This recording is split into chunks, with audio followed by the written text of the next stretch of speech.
Welcome to our first episode of Scholarly's Growth Hacks.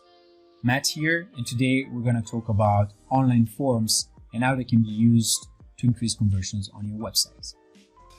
So these that we compiled are the 5 most important steps that you should take when you think about optimizing your forms.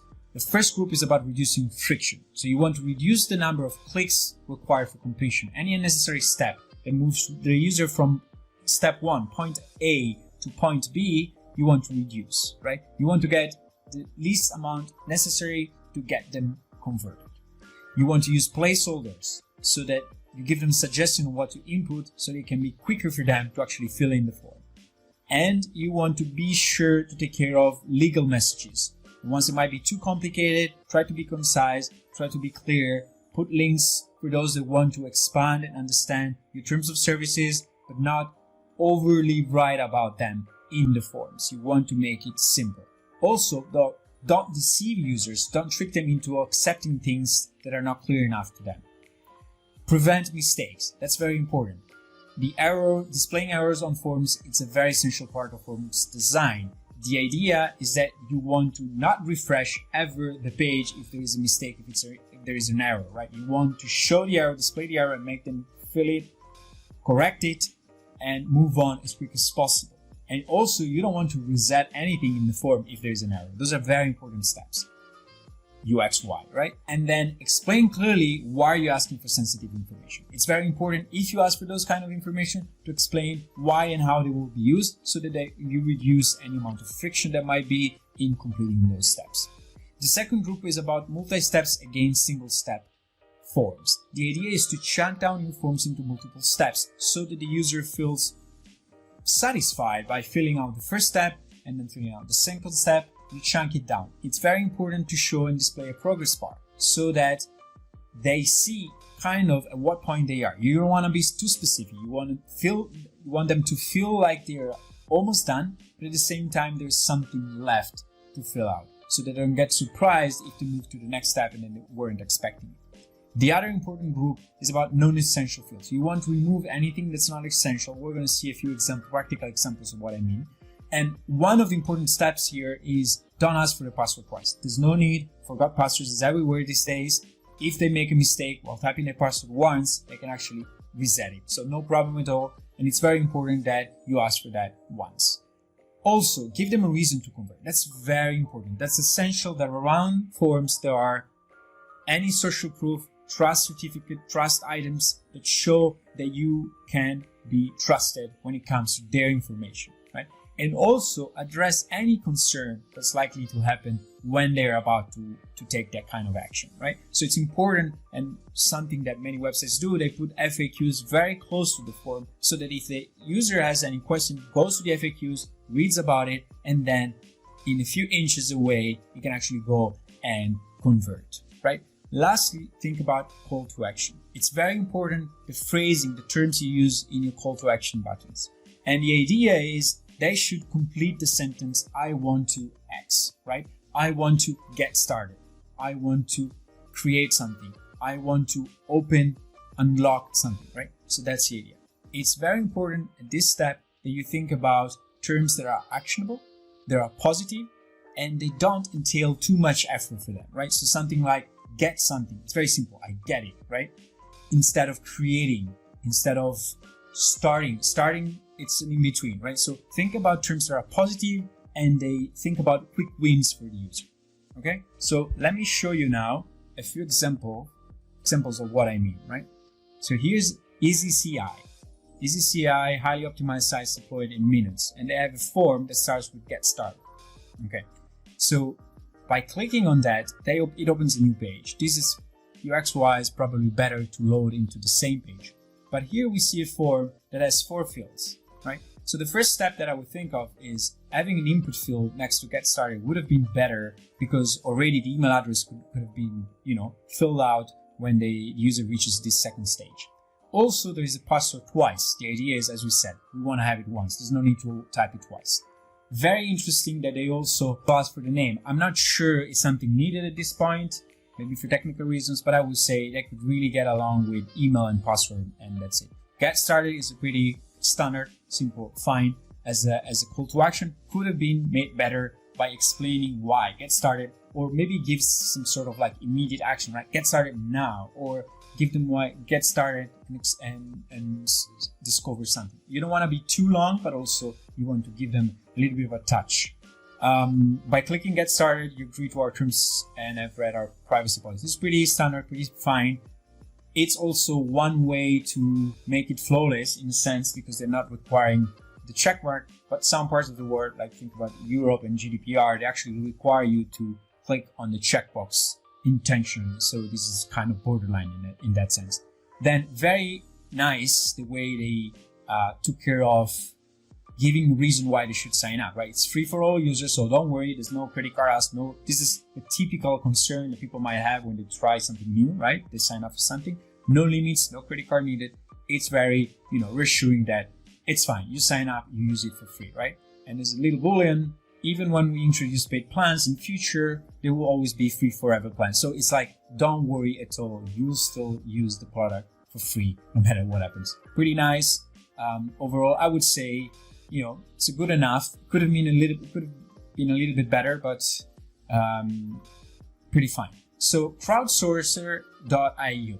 Okay, so here it's pretty similar to EasyCI, right? You have a sign up. Now you see the comparison. Get started is a bigger button. It's like clearly makes me want to click it. Here it's a little bit less entertaining for me. I click on it, it loads on the same page, and it gives me this. Now this is a pretty standard form. What I see is that UI-wise, you had icons everywhere. This is the first thing that I see, right? You might want to add the icons here, but then let me ask you, why would you have first name and last name? You can remove this, remove the username. You can actually get the username from the email, right? Like let's say I get this part of the email becomes the username. So just ask for the email and then infer the username like that.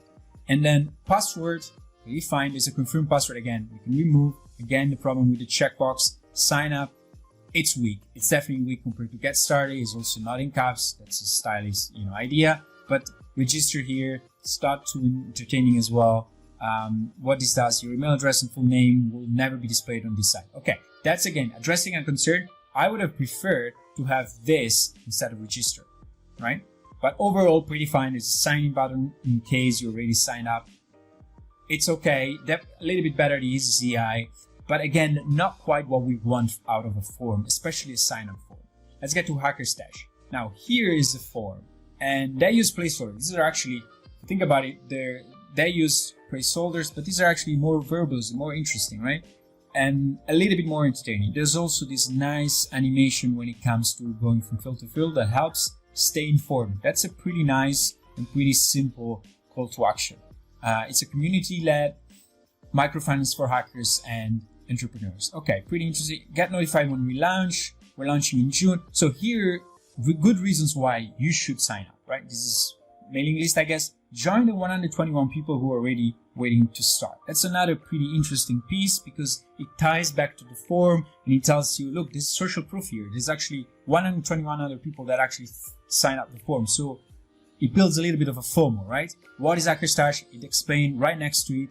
It basically takes care of all the concerns and all the reasons why you should sign up. Okay, pretty good. And it asks for the first name and email because it's a newsletter, so it's slightly different. But again, it asks, potentially it could have avoided asking for this. I understand you might want to know the name when you email people, but really, how simple would have been a simple email address? But that's quick enough, definitely quick enough, and probably you gain in personalization if you have the name. So another example, Collapster.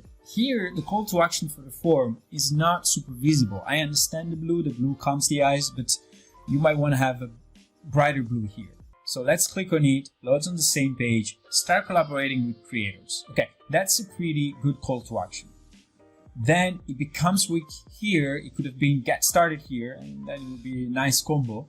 This is not tricking people, but it's very tiny. You could want to increase it a little bit. Don't be afraid, generally people won't click on this, and if they do, okay, loading on the same page, not good. You might want to have it open on a separate tab, right? Then name, email, phone, company name, password. Now, I'm not sure if they really need this phone, company name, really any name right now. They could ask for them in an email later after they sign up, right? Email and password would have been enough. In most cases, let's say they are enough, right? And then you can sign up. Pretty fine. The design is not bad. It's a little bit small, and also the placeholder are a little bit small. I would argue that by making it a bit more, a little bit brighter and a little bit more clear, it would help on signing up. And this button could be improved, definitely. Then let's talk about the next example, Trello, pretty famous one, pretty popular. And we have email sign up, it's free. Okay, so here is the first example that we see besides HackerStash, where you can actually get your email as a first step. Let's try and do it. Let's see what happens. Create a Trello account. Okay, then you see it gets the email address, and then it asks for full name and password. Now, this is a nice way. He's asking for a full name instead of just a name. You're reducing the amount of fields to the bare minimum. Pretty fine. Again, no check mark here, and login, sign up. Now, this could have been, they are nice, definitely engaging, but it doesn't really give me a lot of reasons why I should sign up. Needless to say, I did it before, right? I put the email address and I click it. So they count a lot on the landing page, a lot less here. They say if you're here, you're probably gonna fill it out. Fair enough. Create password, one password. You see, they don't ask for a password twice. This is pretty well done. Again, there are some steps that we talked about that are missing here as well. Let's look at the last one, Blink. Get started now, welcome to the front line of the future. Okay, pretty interesting. I click on it, it loads another page, that's not ideal. So okay, so this is where we land. Welcome to Blink, the place for your team to communicate with a personalized feed, group chat, a directory, and a content hub. So here you have a nice animation that tells me why I should actually sign up, right? And it's giving me reasons. And also here's talking about the benefits, here's talking about the features. So it's giving me a bit of both. And it's giving me the step-by-step process. Okay, set up your company. My team is in Blink. This was assigned by default, but I would say I need to set up a company. Okay, so then let me do it. So growth, you see that without